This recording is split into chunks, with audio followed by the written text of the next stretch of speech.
Welcome back to my YouTube channel. Today I want to speak about something that surprises myself. It's probably going to surprise you as well. And I'm trying to think through some various issues, and maybe you can assist me as I'm thinking through this process. So, I've always modeled the Illinois Central or Illinois Central Gulf Railroad. When I started model railroading, I'm not talking about when I got my first train set when I was in second grade, but I became involved in model railroading when I was in about seventh, eighth grade, and it became a passionate hobby for me. At various times in my life, I've had to step away from it and haven't always had a layout. But um, as far as when I actually got into the hobby, I've always modeled the Illinois Central or Illinois Central Gulf. You know, my current layout is actually comprised of two layouts. The bottom layout is the Illinois Central Gulf from Murfreesboro, Illinois to East St. Louis. The upper level, which I've been working on over the past year, year and a half or whatnot, is the Illinois Central Gulf from Granite City, Illinois to Bloomington, Illinois. When I started modeling and creating this new layout, I didn't guess what is the railroad that I want to model. So today I want to talk a little bit about kind of my own thoughts, and maybe I want to change the railroad I'm modeling and why. And I'm actually kind of asking for some advice on what you think I should do. Yes, it's my railroad. I'm going to do what I'm going to do. But I've been taking a couple things to heart, and I'm trying to figure out kind of the best way for me to move forward. So, the bottom level, it's always going to be Illinois Central Gulf from Murfreesboro to East St. Louis. That's not in question. I love the Illinois Central Gulf. I love the paint schemes. That's going to remain the same. My question is actually on this upper level from Bloomington, Illinois to Granite City, Illinois. I was initially planning on modeling the Illinois Central Gulf because that's what I've always done, and that's what I, in one sense, love. But at the same time, recently, as I've been doing a lot of research, I'm calling into question that initial decision for a few reasons. Number one, unfortunately, the line itself underwent a great deal of transformation as far as ownership is concerned. Of course, it used to be the old Alton, then it became the GM&O, then, of course, the Illinois Central Gulf, then it became the Chicago, Missouri, and Western for a very short period of time, then eventually Southern Pacific, and then Union Pacific. I love doing research, and as I've been doing a lot of research on this line recently, I came across several articles that showed me, in one sense, how horrendous the Illinois Central Gulf was to to this line itself. Um, that the line itself was not properly maintained. There was a lot of alienation from shippers. And when the Illinois Central Gulf sold this line to the newly formed Chicago, Missouri, and Western, essentially the Illinois Central Gulf sold them a bill of goods. When I've started looking at kind of the projections of the line, the Illinois Central Gulf was essentially telling the management this is the number of carloads that we're expecting to ship through this line. You're going to be able to be profitable. The Illinois Central Gulf at this time, of course, was hemorrhaging money. They didn't have the money to properly maintain the line, and so it seemed like it was going to be a beneficial move. However, the Illinois Central Gulf, I don't think, was They were acting in their own best interest, as all companies do. But in the process of doing that, they essentially made, I believe, false promises through the contractual relationship, um, completely overestimating what they were going to do, knowing full well that they were going to be diverting their shipments on the old main line of the Illinois Central. And so, as a result of that, I don't think the Illinois Central Gulf actually negotiated in good faith. People were hurt as a result of that. Customers, the employees, the Illinois Central Gulf formerly had, that then they, in one sense, the ICG convinced them to sign contracts for the new owner of the line, saying we see no issue why you wouldn't be able to make a living there, knowing full well that the line could not support itself. Um, People were hurt, investors were hurt, um, but most of all, employees were hurt as a result of that. And so I can understand why many people would, in one sense, be cynical on the Illinois Central Gulf and the history of this line, because the Illinois Central Gulf did not negotiate in good faith when they sold this line to the Chicago, Missouri, and Western. I'm thinking of that movie Margin Call, and if you've watched that movie, you recognize that as the senior partners are all gathering to meet and discuss, in one sense, the impending collapse of the firm, the CEO basically tells them, we need to sell all the positions that we have of these mortgage backed securities. And the question is, who are we selling this to? And essentially, he says, it doesn't matter. Whoever is buying, we're going to continue to sell it to. And there's the argument, yes, but we're selling something at the current market price, but we know it's worthless. We're destroying our reputation, we're destroying ourselves. And the CEO is adamant, we have to do this in order to survive. Maybe in one sense, this is what the Illinois Central Gulf did. They recognized that they were hemorrhaging money. They had to get rid of these lines somehow. They had to dump them. And they were willing to sell them, in one sense, to unsuspecting bidders in the process, using estimates that they knew probably were not accurate.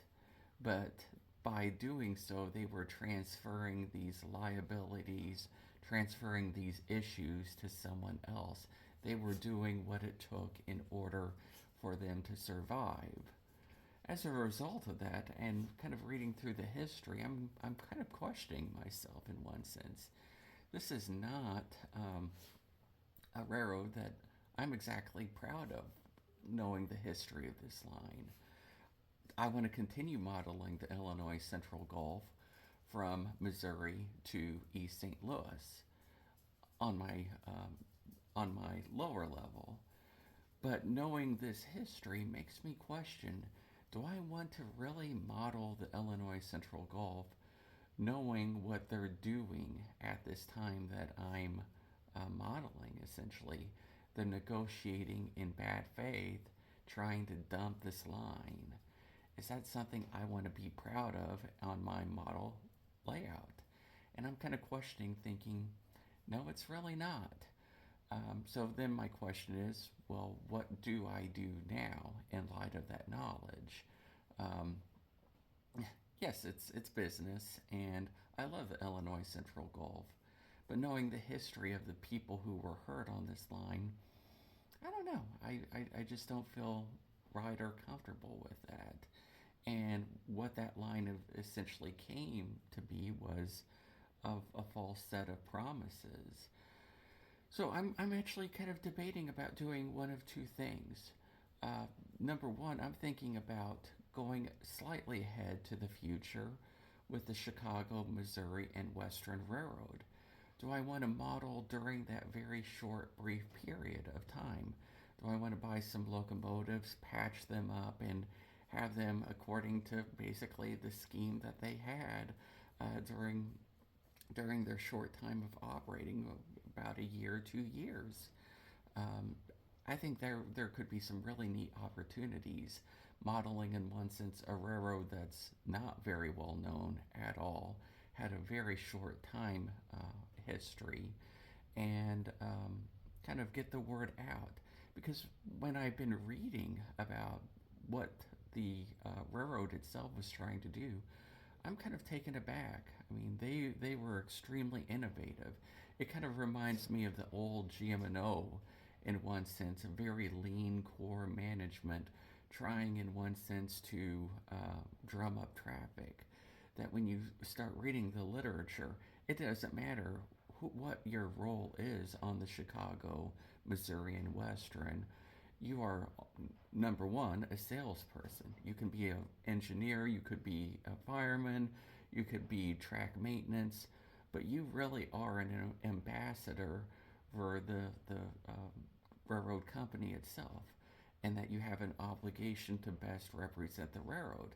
So I have a deep respect for that, and in one sense, uh, by portraying the Chicago, Missouri, and Western, in one sense, I would be portraying that feat of strength and willpower that they're trying to do. They're an underdog, and they're trying to make it in a world where the odds are very much stacked against them. And it's really a story of people. So that's one thing I'm thinking. That's one option I'm thinking about, kind of changing what I'm modeling to the Chicago, Missouri, and Western. The other option I've been thinking about is modeling these line under Southern Pacific. And of course, that might surprise some people too. I've never, in one sense, been a Southern Pacific fan, some might say. But when I was a kid, well, I'm not kid, but when I was a teenager growing up in Southern Illinois, the Southern Pacific had a train that would actually go through my hometown. They were utilizing some trackage rights or haulage rights or whatnot for a fast intermodal. And I remember being a teenager going out to the railroad tracks about 9:30 at night and waiting for these Southern Pacific intermodal trains to just fly by. It'd go by once a day at night, and I remember just watching this new mode of power, the Southern Pacific. I love their paint scheme. I love the speed lettering, which they, of course, picked up from the Denver and Rio Grande Western. So the other option is to kind of date my layout then towards more of the early 90s. And that also has an appeal to me because that's when I started really getting into model railroading. And so this is kind of the era of kind of my own development. So I'm debating about going towards more of that history of the line, the Southern Pacific. So bottom's going to stay Illinois Central Gulf, and in fact on the top level here, regardless, I'm going to be operating with Illinois Central Gulf equipment because there's actually right on my Springfield area. I have it kind of set up where there's two rails that are intersecting two lines, kind of this long passing siding, and a third rail. And I'm kind of thinking about that as one of those lines as being the old Illinois Central going into Springfield, Illinois. So I can still have the Illinois Central on their line and do something different here on the old Alton, old GM&O. The question is, do I want to look at modeling the Chicago, Missouri, and Western, which I think could be really cool with patched locomotives and not, in one sense, a whole history behind it, um, kind of allowing that railroad to live on. That's essentially not well known today? Or do I go more for the slightly later era with the Southern Pacific getting to run locomotives that I remember seeing growing up, and that paint scheme, which I just dearly love. So, why am I making this video? In one sense, I'm kind of debating, and of course, this is my choice. And people probably will even disagree with my choice of thinking about moving away from the Illinois Central Gulf. But, and no, I'm not trying to do this in order to be politically correct or whatnot. But knowing the history, I don't, in one sense, like that history so well. I want a better history, I think. Do I want to, in one sense, feature the history of people trying to make a railroad succeed when the odds are stacked against them, using old equipment, trying to throw everything they can to keep this railroad operating when it hasn't been properly maintained? Or do I want to go for the slightly later era of Southern Pacific when the line is, in one sense, truly being rebuilt and reborn again, and there's new hope coming on this line? So let me know what you think.